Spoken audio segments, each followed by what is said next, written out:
a gente sabe que ela passou por muitas dificuldades até quando ela participou, ela assistiu ao seu irmão muito querido desencarnar, sendo queimado, né? Teve um problema em casa, com algum tipo de... Eu esqueci o nome agora, De querosene. isso mesmo. E ela viu o próprio irmão sendo queimado depois da perda da mãe, da perda do pai. Então a gente percebe que era um espírito extremamente sensível.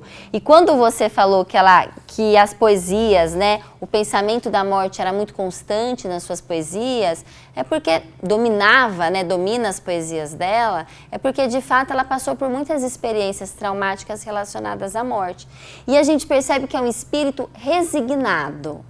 Não é um espírito revoltado, porque foram tantas dificuldades desde sempre e ela sempre mostrou um outro lado, uma outra perspectiva, com muita alegria, né? Fala-se que era muito alegre, até pelo meio das poesias ela coloca muita alegria ali no meio da dor.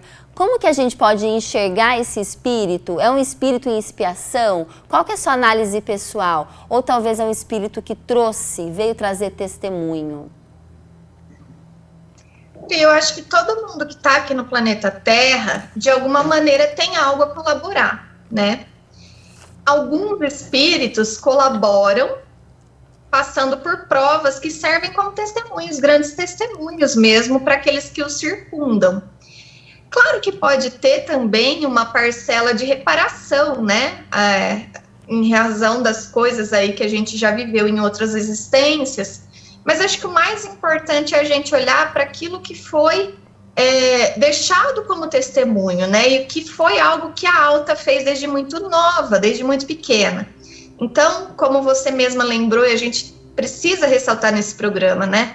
É uma mulher que representa a nossa dor, a dor de muitas mulheres espalhadas também por todos os lugares, a dor de muitas adversidades que tangem a todos os seres humanos quando da existência aqui no planeta, né? Então, muito jovem, órfã, de pai e de mãe, depois, com 12 anos, vê o irmão morrer, né, carbonizado por conta desse acidente com a lâmpada de querosene, que à época era muito comum de se utilizar, né? E era um irmão do qual ela gostava muito, era um grande companheiro dela, né? Então ela tinha essa profunda vinculação com esse irmão. Tem vários poemas dela, inclusive, que ela homenageia, né, esse irmão. Depois vai à escola, tem uma profunda alegria em estar ali naquele ambiente que traz para ela o conhecimento, traz para ela o evangelho, a possibilidade de ela também auxiliar como catequista. Ela era uma das pessoas ali que auxiliavam a ensinar o evangelho para as crianças, né?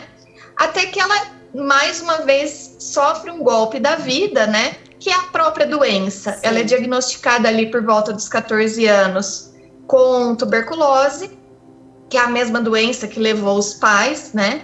Então, ela tem que sair da escola, né? Interessante dizer que naquela época, ela também tinha os irmãos, que eram mais velhos, né?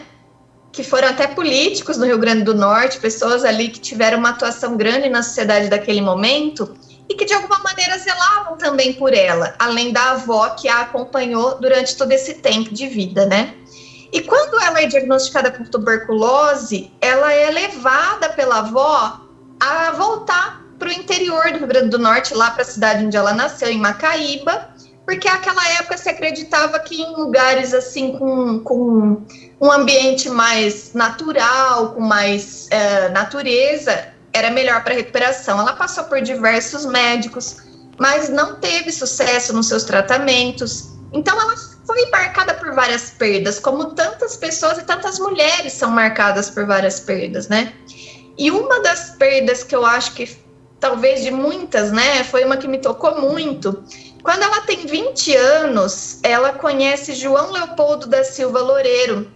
Isso foi em 1895, quase 4 anos antes dela desencarnar. Ela se apaixona, eles começam a namorar, ela tem um namoro ali durante 1 ano. Mas por conta da tuberculose, os irmãos, preocupados com o agravamento de saúde dela, impedem esse namoro. E isso começa a ser retratado nas suas poesias também como esse amor frustrado que ela não pôde viver, né? Então, uma série de coisas nessa vida que ela não pôde viver. É importante a gente lembrar que a época a tuberculose era um mal, né, assim, claro, muito difícil de tratamento. Ainda não existia toda a ciência que existe hoje, né, que é totalmente tratável. As pessoas podem ter uma excelente qualidade de vida depois, mas não foi o caso dela.